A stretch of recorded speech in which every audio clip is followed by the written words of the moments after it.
Welcome everyone to Daf Yomi 1 week at a time, Masechet Sanhedrin. This is our 11th class, and today we are going to be reviewing Daf 72 to 78.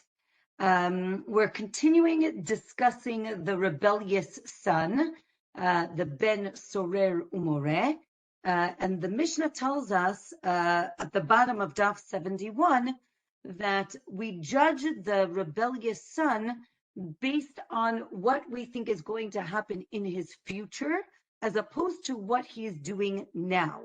And the Mishnah says it's better that he should die innocent than to die when he's guilty, which I think is a very interesting concept. And generally, we do not say that that's what we, that that's how we judge. But the Gemara seems to say, the Mishnah says that for this case, and we'll see one other case, we do the same thing. Okay. 1 second. Okay. So the Gemara says that, the Mishnah continues that death is beneficial to the evil people because it stops them from sinning more. And death is bad for tzaddikim, for righteous people, because it prevents them from doing more mitzvot. And since we're talking about what's good and what's bad, the Gemara tells us that wine and sleep are good for evil people, but bad for righteous people. And sometimes the larger the group, the more evil they can do. And therefore, it's better to disperse these people, right, evil people, so that they don't, right, the Mishnah understood the concept of peer pressure.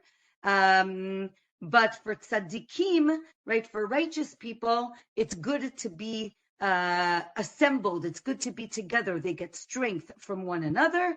And the same thing with sheket, with tranquility, is good for righteous people, and it's bad for evil people. So now the Gemara on Daf 72 tells us that the Torah assumes that in the end, what's going to happen to this rebellious son?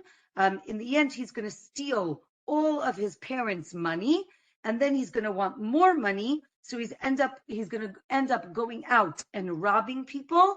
And when that doesn't work, he might even come to kill people, right? And therefore, he is killed now. And we don't wait till it becomes too late. The next Mishnah is a very famous concept. In Hebrew, it's called haba b'machteret, which means someone who sneaks into, right? Literally, it means tunnels into someone else's house in order to steal something. The idea is that this burglar is taking his life into his own hands, and therefore he also is judged on what is potentially going to happen in his future. And therefore, you, being the homeowner, is allowed to kill this burglar, even though he hasn't done anything yet. Meaning, even though he hasn't killed anyone, even though he hasn't said, like, give me all your money or I'm going to kill you, as soon as he sneaks into the house, the assumption is that he is ready to take a life, and therefore you're allowed to kill him before he does. If he breaks something as he's coming into your house, so then he cannot be killed because he's actually liable for the damage that he did. But if you can kill him, meaning depending on the circumstance, basically either you can kill him or he's liable for damage. You can't have both. Okay. So now the Gemara explains that this person, the Baba Machteret, is ready to kill when he comes to steal this object, and therefore he can be killed.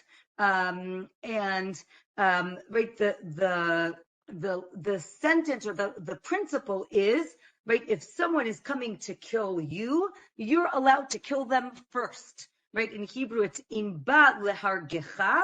If someone's coming to kill you, hashkem lehargo, you're allowed to kill them before they try to kill you. Now, let's say the person broke in and stole an item.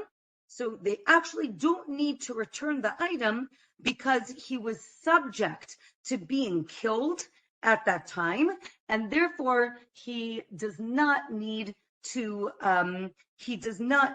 return the item, meaning we don't have a capital offense and damages. The Gemara says no, if he broke it, he doesn't have to pay for damages. But if he stole it, so then he needs to return it. Or another opinion is he does not need to return it because it becomes his when he leaves the house with it. Or no, it doesn't become his, and therefore he needs to return it. Even if he unintentionally breaks a barrel, so he has to pay if, again, as we said, he's not liable for death. Like when for sure he wouldn't kill someone, meaning let's say it's a father and a son, right? So let's say the son is breaking into the father's house. You know he's not going to kill the father, and he just wants the money. Therefore, because you know he's not going to kill the homeowner, he is not liable for death. And therefore, when he breaks something, he needs to pay for it. And if he steals it, he needs to return it. Okay, let's say a person, and since we're talking about being liable for two things at the same time, meaning liable for stealing or damaging at the same time that there's potential that you might kill someone, right? We have the concept called kimlei midirabba mine, which means that if you are liable for two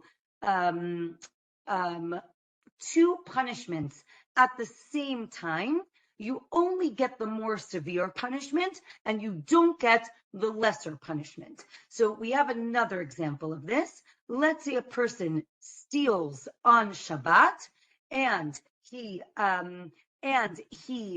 carries it out, right? So he is transgressing Shabbat and he is stealing.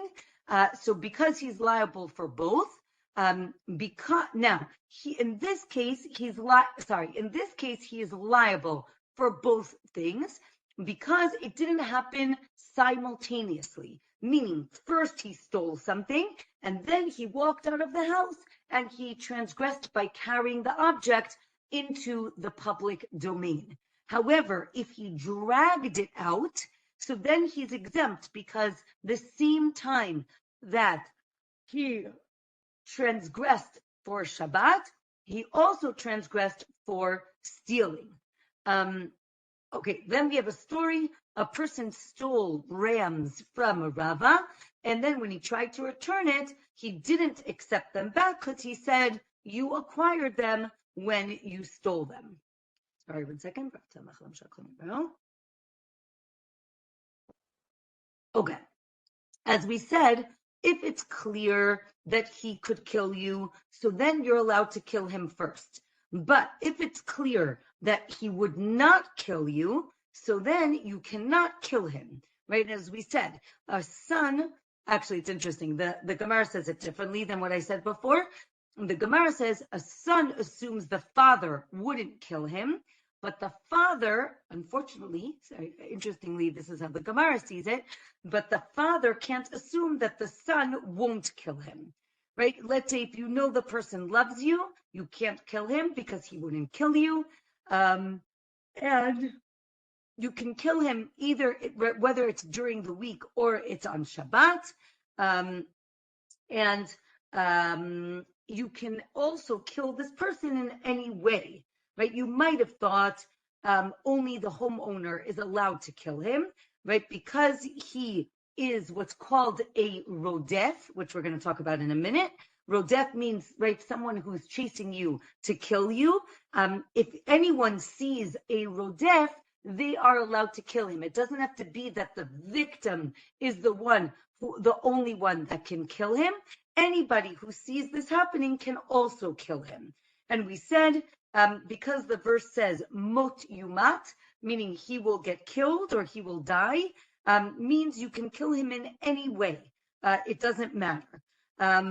We said he's called ba b'machteret, which literally means he comes through a tunnel. So what does that mean?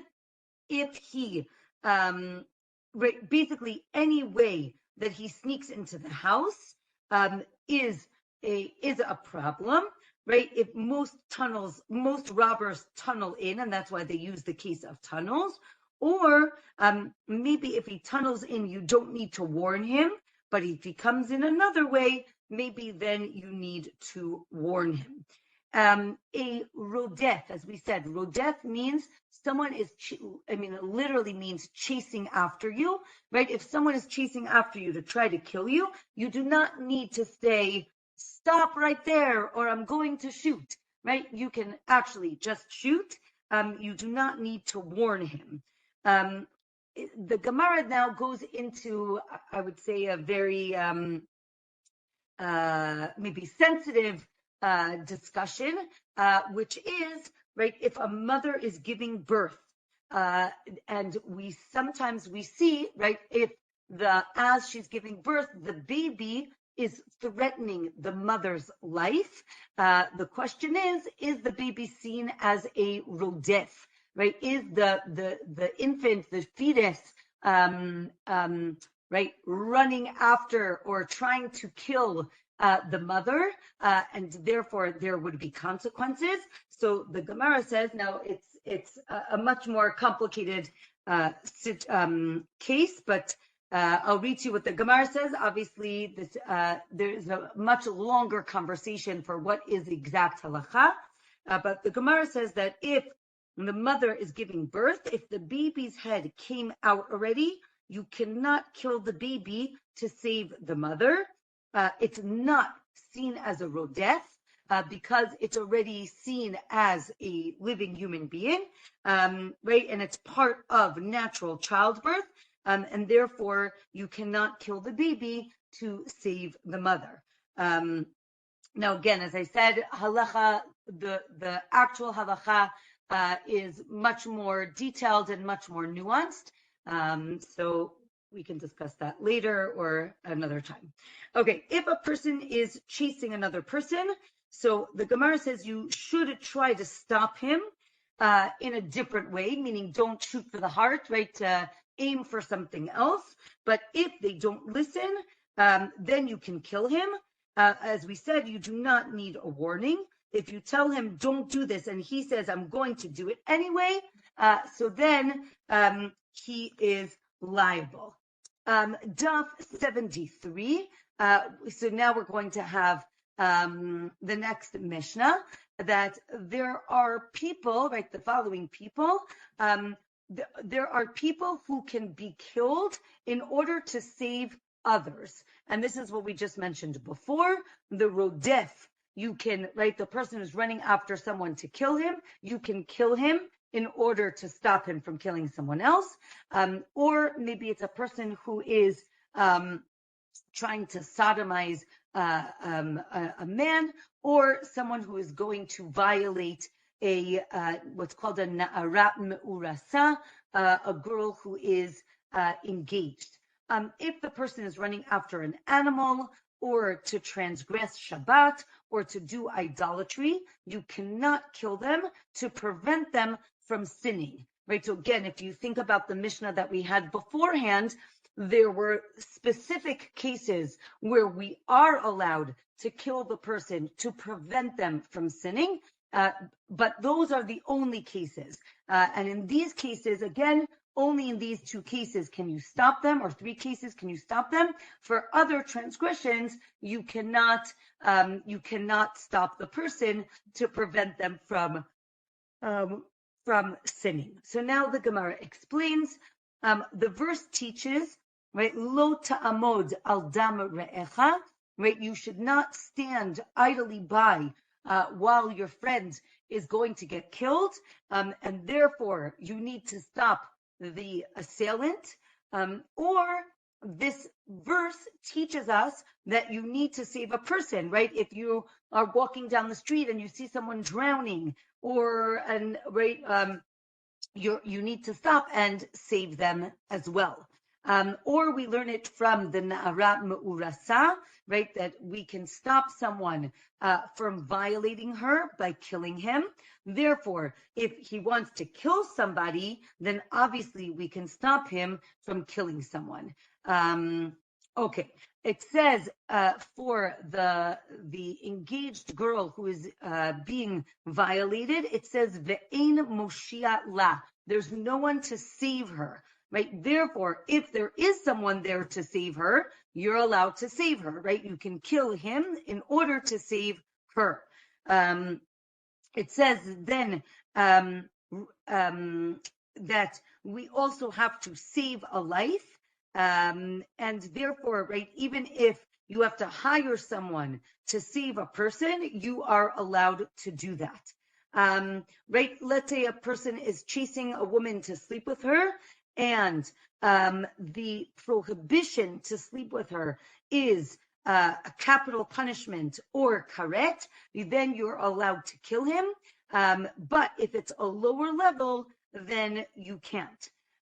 If he already violated her, you cannot kill him. You cannot kill him afterwards. And if she says, don't kill him so that he won't kill her, we actually listen to her. Now, again, I think that some of these things are very complicated and very difficult. So I think, again, some of these things are a little hard to understand. We said that you're not allowed to stop someone from worshiping idolatry. Another opinion is you can stop him from going to worship idols, and you can maybe even stop someone to go who's going to transgress the Shabbat. Okay. The Gemara says that the Torah doesn't want her to be violated. But if she says, don't kill him, we listen to her. Or there's another opinion that says, no, we don't listen to her and we save her anyway. Again, I think a very important voice in the Gemara. Because then the Gemara says, maybe there are different cases here, right? Maybe right on Daf 74, if he seduced her, right, as opposed to raping her, if he seduced her, you cannot kill. And if you can save the person by harming the person without killing them, that is better, and you should not kill him anyway. Let's say you see the Torah describes the following case, right? There are two men fighting, and they, instead of harming each other, they harm a pregnant woman who just happens to be standing there, and she miscarries. You have to compensate her for her loss, right? This is because they didn't kill her, right? It's two separate liabilities. If right, we were talking about someone chasing someone else to kill him. If the person chasing broke some vessels on the way, he's exempt from paying for the damages. Again, as we said before, because that person is liable for their life, right? They are liable to be executed or killed. Therefore, they are not liable to pay damages. If the person, right, the victim, breaks some vessels as he's running away, if he breaks the if he breaks the person who's trying to kill him's things, so then he's exempt. He doesn't have to pay. But if he breaks someone else's things, he is liable. The Gemara teaches that you're not allowed to save yourself with someone else's money or someone else's property.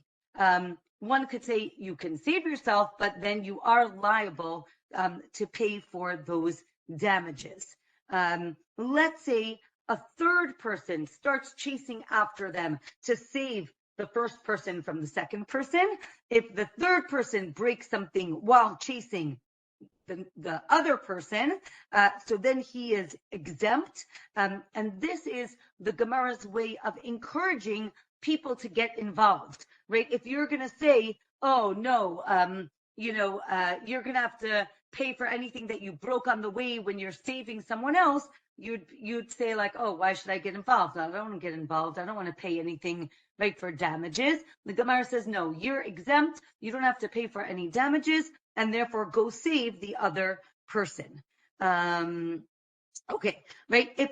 And here we have a very famous Gemara, right? If a person says, I'm going to kill you unless you transgress a certain mitzvah, so then the person should transgress it and not be killed, right? We have a very famous verse, right? The Torah says, V'chai bahem, right? The Torah is meant, we are meant to live by the mitzvot, right? And not die for not doing the mitzvot.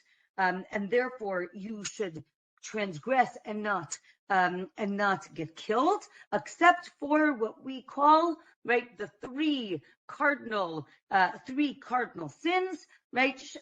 Murder, right? Shvichut damim, gilui arayot, which is forbidden relationships, and idolatry, avodah zarah, right? These three things. If someone says, if you don't kill so and so, I'm going to kill you. You need to let yourself be killed and not kill the other person. The Gemara now says maybe it's different if this is done in public. Maybe you have more of a responsibility to not transgress, maybe other mitzvot.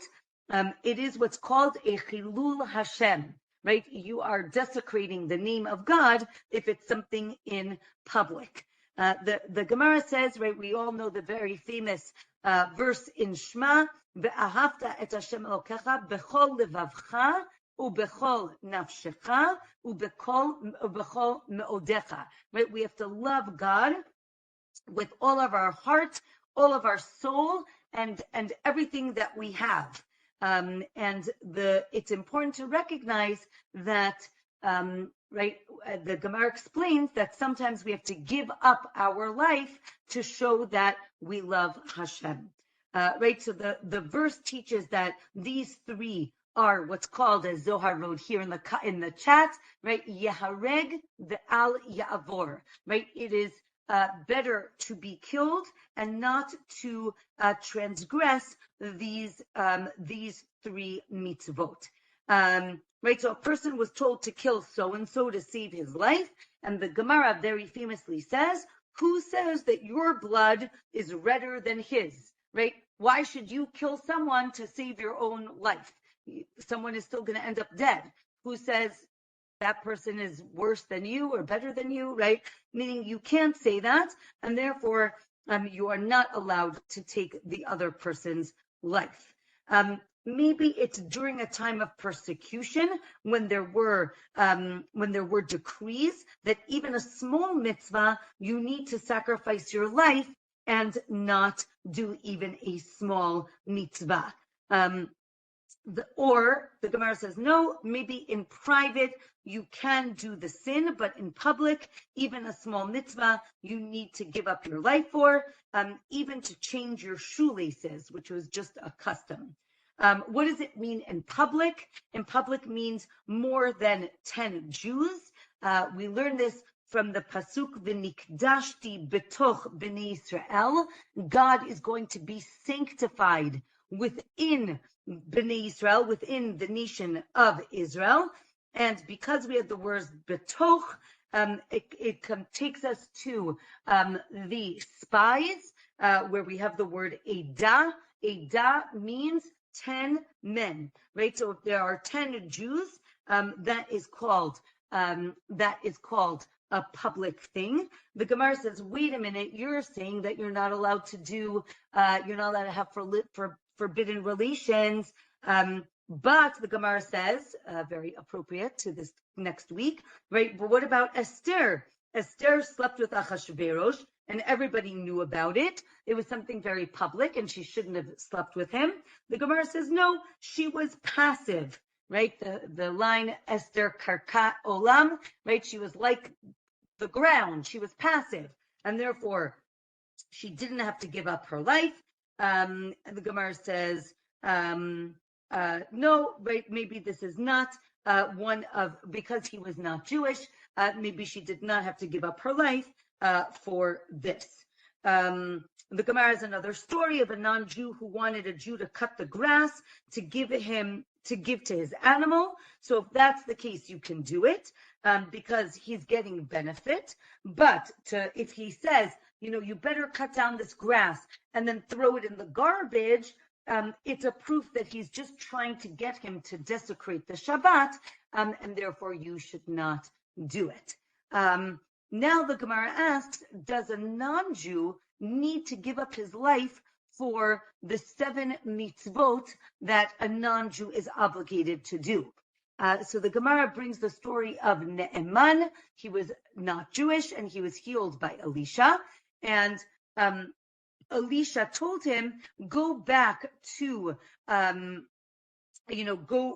in peace and go back to where you came from. And he knew that he was going to have to bow down to an idol. So the Gemara says, maybe it shows you don't have to give up your life. The Gemara says, no, maybe that's because it was in private. But if it was in public, he would need to give up his life. The Gemara has another interesting story about a man who became sick after seeing this woman, and the doctor said the only way for him to get better is for him to have relations with her. The rabbi said it's better for him to die than to sleep with her. So they said, okay, maybe she could just stand in front of him, or maybe she could just speak to him from behind a wall. And the rabbi said, no, he should die and not degrade her. The machloket is if she was actually a married woman or was she a single woman. But either way, the Gemara said it would lead to inappropriate behavior, and that really he would never be satisfied, and therefore he should, we should not give in to his desires, and we are not allowed to disgrace this woman. Okay, this is the end of the 8th chapter. Now we're going to begin the 9th chapter. The Mishnah on the top of 75. We already did stoning, so now we're going to talk about people who get burning. A person who has relations with his mother, a person who has relations with a mother and a daughter, or any illicit relations, and a daughter of a Kohen who committed adultery gets sreifa. What does it mean, a woman and her daughter? It includes any daughter or granddaughter or daughter of his wife or his mother-in-law. So now we're going to go into forbidden relationships and how we know they are forbidden and which ones are permitted. So the Gemara explains, when we say that he sleeps with a mother and her daughter, one opinion is that both of them are forbidden. Or maybe it's that, what does it mean both of them are forbidden? Maybe he slept with his mother-in-law and her mother, and those are both forbidden relations. The verse says, and them. What does that mean? It includes the mother-in-law, or maybe it means both of them, the mother-in-law and her mother, or maybe it means the mother-in-law and the wife. So what does it mean? Right? The woman and her mother, they get sreifa, which is burning. We include all the subcategories of forbidden relationships. Males are like females, meaning the son's daughter and the daughter's daughter are both forbidden, and the mother of the mother-in-law and the mother of the father-in-law are also all forbidden. And now we have a what's called a gzeira shava, which means that certain words are similar in different verses, and therefore those verses are comparable, and therefore we see that just like we have just like her relatives are forbidden, so too his relatives are forbidden. So, and then the Gemara says, so we're going to compare her relatives and his relatives, meaning the person himself, his relatives, and his wife's relatives are going to be compared, and we're going to compare below meaning daughter, granddaughter, to above, meaning mother, grandmother. And so therefore we have, right, daughter, granddaughter, and mother-in-law and mother.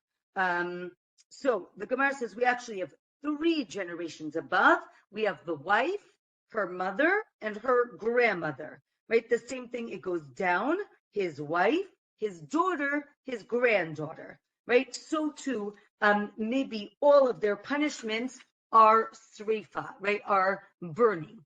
Or maybe it means, right, if you compare these, so maybe it's a lesser prohibition, right? So granddaughter might get the same punishment as the one above, which is burning.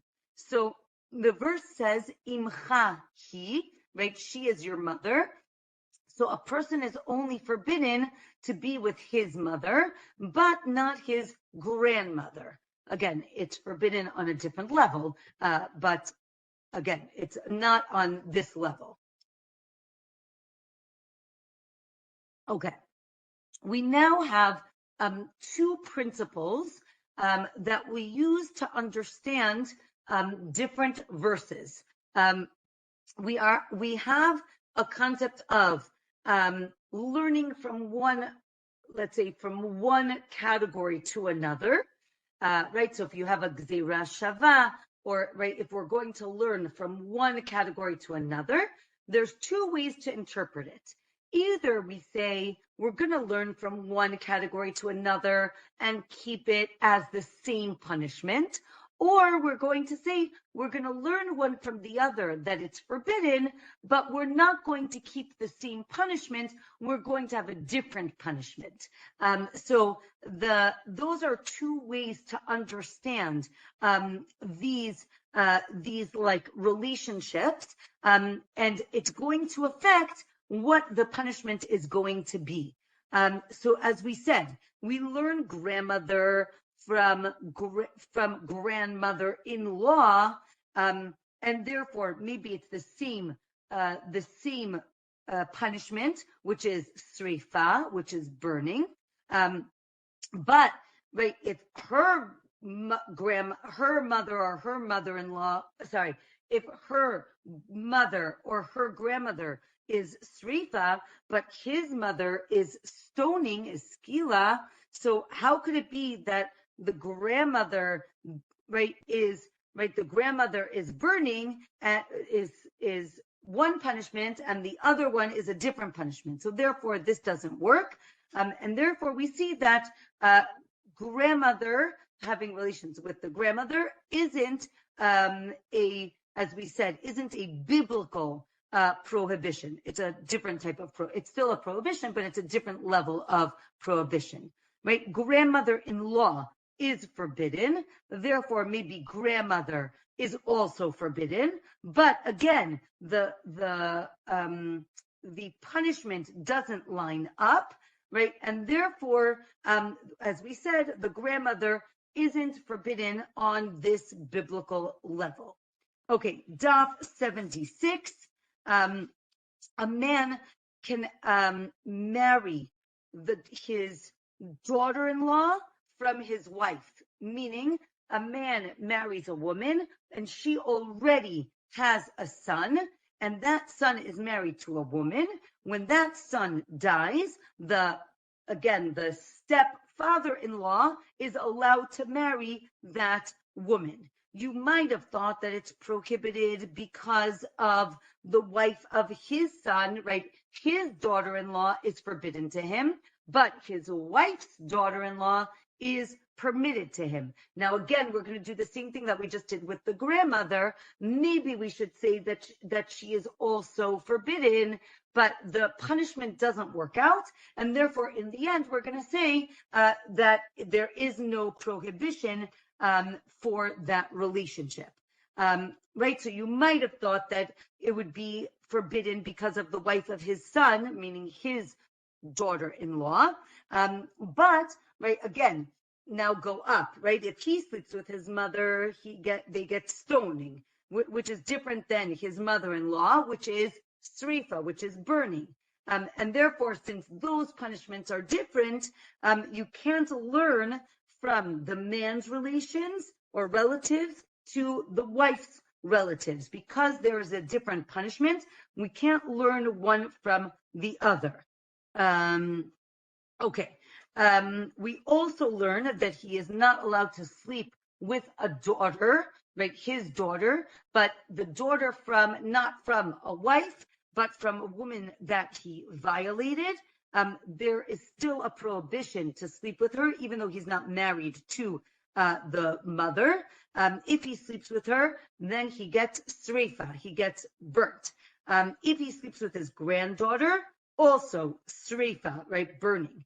And a man, right, again, with the daughter from rape, both of them get sreifa, as we just said. Okay, next verse. The verse says, do not profane your daughter and make her into a harlot. This teaches that, right, what does it mean to profane your daughter? So one opinion is he's not allowed to sleep with his daughter. The Gemara says, no, another opinion is it's talking about giving your daughter over to a man to have relations with her for not for the purpose of marriage. Maybe the verse teaches both of those things as well. Another opinion is that verse is teaching that you're not allowed to marry off your daughter to an elderly man. This will cause her to have an affair because he won't have any interest in her. She will want kids and he won't want any kids. Another opinion is that the verse is talking about a person who holds back his daughter from getting married because he's very comfortable having his unmarried daughter living in his house and taking care of him.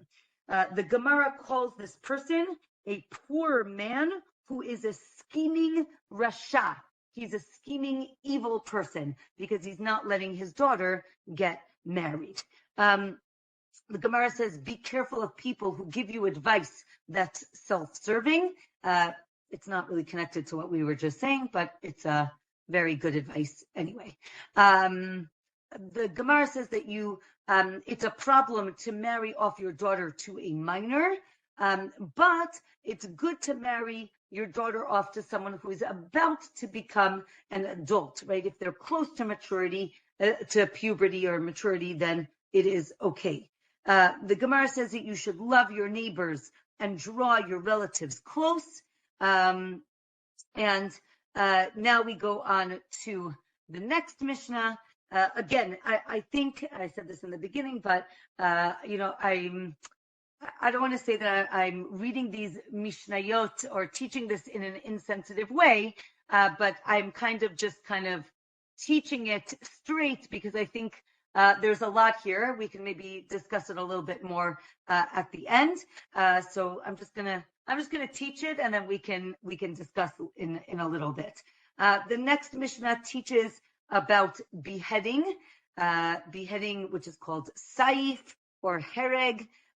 Who gets this? A person who murders, and the people of what's called the Ir Nidachat. Ir Nidachat is a city where a majority of the people worship idols. Okay, so since we mentioned murder, what does this mean? A murder, someone who murders. what does that mean? He killed a person either with a stone, or he drowned someone, or maybe he burned someone. He is then liable for execution. But if the person could have come out of the water or the fire by themselves, so then he's exempt from this capital punishment. Meaning, if a person threw someone into a burning building, but the person could have walked out of the building, meaning the door was open and he could have walked out, he would not be liable. Let's say he sent a snake or a dog after a person and they killed the person. He's exempt because he did not directly cause the death. If he held a snake and he got it to bite the person, then he would be liable, or even in that case, he would be exempt. So what does this mean? So the Gemara says, first of all, it's important to recognize that iron, again, don't forget this is written 2,000 years ago, but the Gemara says, right, iron, even the smallest amount is dangerous, and therefore he would be liable even with the smallest amount of iron. But with a stone or wood, it would have to be a certain measurement. If it was smaller, maybe he would not be liable for capital punishment. So now the Gemara explains what we just mentioned. Even if the person didn't push the victim, but he prevented him from escaping, right? So let's say, again, to be a little graphic, right? A person trips and falls into a burning building. If a person held the door closed, he would be liable for the death penalty. And the opposite is also true, meaning even if he pushed him into a burning building, but the door was open and he could have escaped, and the person died, the person would not be liable for capital punishment. If a person prevented someone's animal from escaping the sun and it died, he is liable to pay damages, or maybe he is exempt because he didn't cause it directly. Daf 77, maybe he's exempt because, right, you're only exempt with a person, but you would be liable for damages. Let's say a person tied someone up and he died of starvation. He's exempt because, again, exempt doesn't mean it's great and you can do it. It's obviously terrible and there would be a punishment, but the punishment is not beheading. So just to be clear, when I say exempt, it means exempt of capital punishment. So what's the case here? You tied someone up and they died of starvation. The fatal force didn't exist when you tied him up, meaning you tied him up. He wasn't going to die in that moment. He died of a different reason. If you tied him up in the sun or in the cold and he died, then you're liable because the danger already existed. But if the sun wasn't up yet or it wasn't cold yet, so then you would be exempt. Right? Let's say you tied the person up in front of a lion. You would also be exempt because really you would have died anyway because you can't really outrun a lion. Let's say you tied him up in front of gnats, right, or mosquitoes or something like that. You would be liable because he could have fended them off, but he couldn't do it because he was tied up. Let's say you put someone in a barrel and he suffocated, or you opened a hole over a sleeping person and they died of exposure. You are liable. Again, seems to be, right, you directly caused their death, or maybe you're exempt because it wasn't really the direct cause of death. We said, let's say you pushed someone into a pit and there was a ladder there when you pushed him in. So then if someone removes the ladder, right, so the original person is exempt because at the time he pushed him in, he could have come out. Let's say a person shot an arrow at another person who was holding a shield. Now, even if another person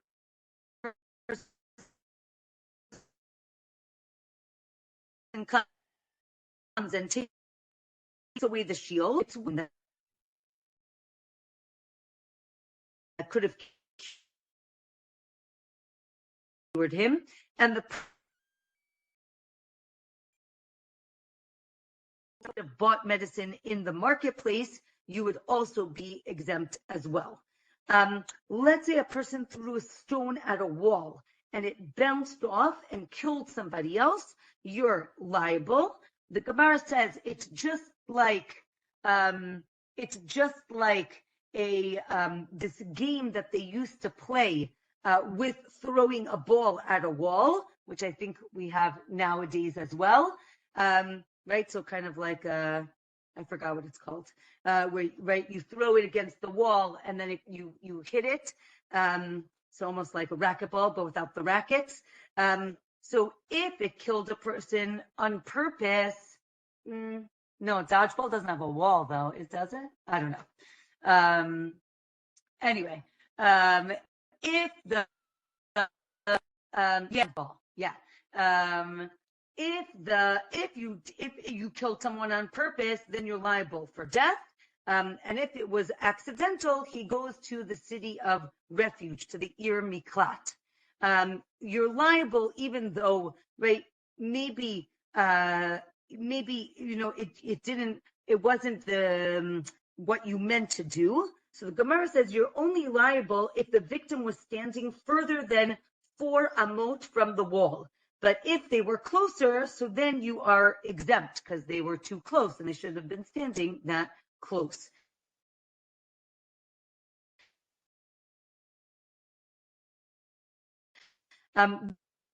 This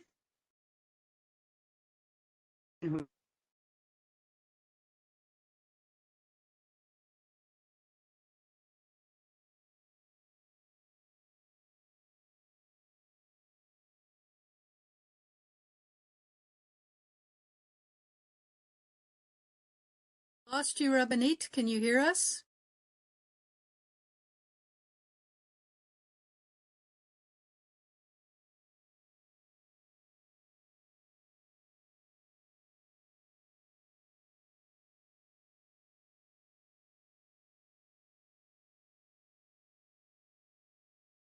Audio and video is gone.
Okay, we are back.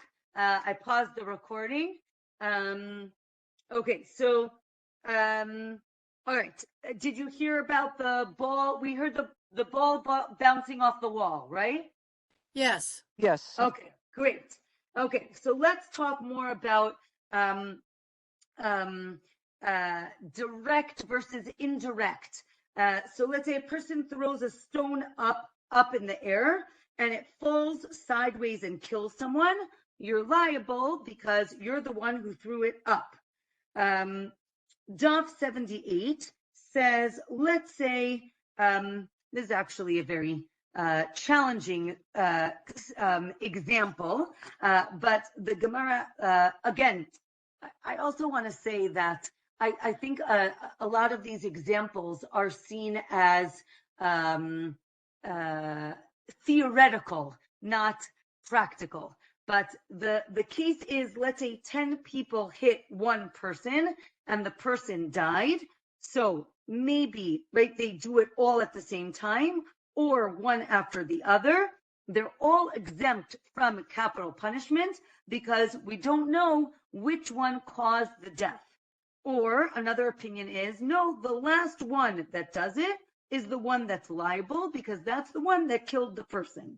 So they both understand it from the same verse, right? It says kol nefesh, right? All, right, the whole or all of the soul, right? So you're only liable if one person caused the death, or it means anyone who caused the death. From here, the Gemara talks about what if you, right? What if a person kills somebody who's going to die anyway? Maybe they are exempt, but if you kill a person who's dying from natural causes, right? The Gemara makes a distinction between what's called a treifa, which means a person who is injured in a certain way and therefore they're going to die, meaning man-made, man-caused, as opposed to someone who is dying from natural causes. You are not allowed to kill that person, right? And that's where euthanasia comes in. In this Gemara, it's seen as killing. Okay, right, and then there's then the Gemara says, let's say a person struck someone, and then another person comes and kills them. The second one is liable, even if the person would have died from the first injury, because the second person actually caused the death, that person is liable. Since we mentioned the treifa, again, a treifa is a person who, because of an injury, they are going to die. So if a treifa kills a person in front of the court, so then he's liable. But if it's not in front of them, he is not liable. If a person, right, so again, if a person sodomized this person who's going to die, they are liable. But if he sodomized someone else, again, if it's in front of the court, in front of judges, he is liable. But if not, then he is not. The same thing with an ox that is going to die. If he killed someone, the ox is liable, right, and put to death. And so to an ox of somebody who is going to die and if he kills someone, he's exempt because the owner isn't subject to execution. We had mentioned the snake. So the Gemara says that there's a machloket. I think it's just interesting in terms of just anatomy. Is when you take a snake and you take its fangs and you put it on someone's, body, is it that, it's almost like a smoking gun, right? The venom is there and you're basically putting the venom into the person, just using the fangs, as a means, as a way to do that. Or does the snake have control of, right, putting out the venom? And therefore, even if you put the fangs into the person, it's actually the snake that killed the person and not, the person who did it. And that's a machloket. Okay, last Mishnah for today. Let's say a person hits someone with a stone or a fist, and the judges determine that he is going to die from the injury, but then the person recovers and then he dies. So the person is liable for capital punishment because the assessment was that this person was going to die. Or maybe the person is exempt because maybe when they die eventually, it's not from the original injury. The Gemara explains that this is based on a verse that we actually incarcerate a person, which is interesting because we don't really hear about incarceration, right? Putting someone in jail. We don't really see that. But the Gemara says we put someone in jail till the victim dies or recovers, because we want to see, right, is the person going to die or recover? And this we learn it from Moshe and the person who transgresses Shabbat, the Mekoshesh, he goes out and collects wood, or from the person who blasphemes God. And it says that if the person recovers, again, we assess to see how much the person, right, if the person recovers, then the person has to pay, the perpetrator needs to pay damages, as opposed to if he dies, he is liable for capital punishment. Okay, with that, we are going to end for today, and we will pick it up with some more death and dying next week. I'm happy to answer any questions if anybody has for the next few minutes. Sorry about the internet bad connection. Yeah. Yes, I have one that just popped out. It was in the weeds on DOF 76.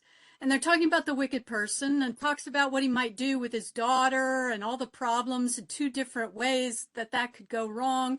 And then the third one, or he returns an article to a lost article to an idolater.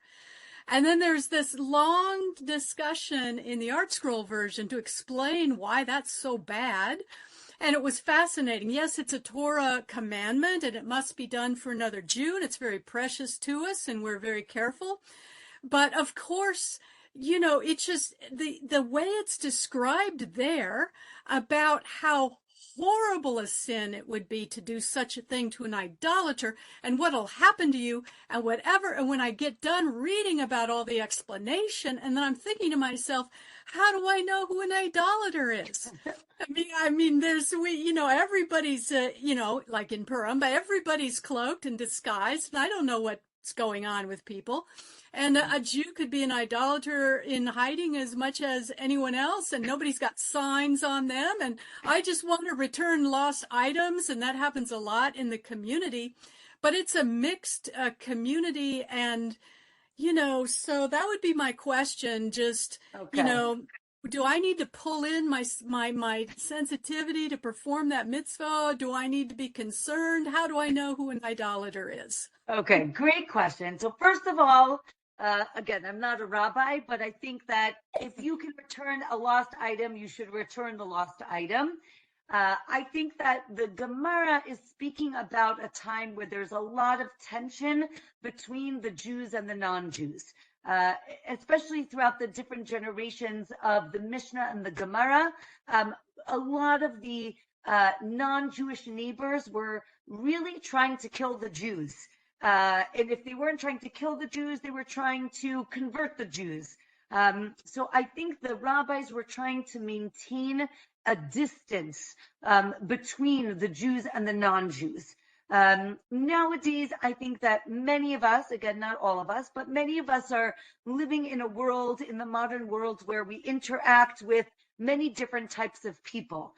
And later on in a different Gemara, we talk about we don't want to cause any hatred. So therefore, if returning an object or doing a certain thing for a non-Jew would, the opposite, right, would not cause hatred, so then you should do that, right? If it's going to cause hatred, then don't do it. Meaning, I think we're living in a different society, and therefore I would say it's good to be kind to all people. It's good to return lost items to anybody you can. That's what I would say. But I'm not a rabbi, so I'm not giving you an actual legal answer, but in my personal sensitivities, that's what I would answer. Yeah, I thank you so much. The Art Scroll goes on to go into the interior and speak about what is your motivation, and it comes down so hard on the idea that you just want to be nice, right. And that basically doing the same thing for an idolater just gives you satisfaction that you were nice. But you're not doing it because to fulfill a mitzvah or the fear of God or to love your fellow Jew, and so that's where they really zinged in. And then it became, wow, that's kind of scary because, I could see myself in that situation, feeling like that, but that's considered very sinful. Yeah, I wanted to elaborate on what Rabbanit said, that it would be a Kiddush Hashem if you did something that, even if you were not obligated. I think it would be a reflection on on Am Yisrael that they are a kind people and honest people, etc., etc. Amen. Amen. Great. Thank you. Any other thoughts, comments? Again, I think that these are challenging discussions. I got an email, that some people were, I don't know if the word was offended, but I think that these are challenging dapim, and I think that it is important to put these topics or themes into context. Right. So in a time where there was capital punishment, right. Think about the time of the Romans, what that capital punishment was. It was much worse than the things that we're describing now. So I think that to our morals, our modern sensitivities, these things seem very violent, very terrible. If you put things in perspective or context, I think they're seen as very merciful. And the last thing I just wanted to say is we are discussing all of these cases, but the question is, how often did these things actually happen? We don't really know, as we've mentioned before, right? We talked about the rebellious child and all the details, and then it said it never happened. So again, I just want to put that in context. That I know that we're learning a lot of these intricate details, and some of it rubs us the wrong way. It is important to recognize maybe they weren't ever carried out. As we're going to see, like these dapim, we were talking about how do you construct a case where a murderer is liable for capital punishment. It's something very specific. Again, it doesn't mean you can go around killing people. It just means that they'll get a different punishment. So I just wanted to put all of those things out there. And Be'ezrat Hashem, may we only hear good news. And just if those of you who remember when we learned Masachet Megillah, right? So a lot of the things that we learned are coming up. This week is Parshat Zachor. And we have Ta'anit Esther next week, and then Purim. So all the laws that we did learn, I mean, it's been a while, but we did learn them in the past, so hopefully you'll remember them for next week for Purim.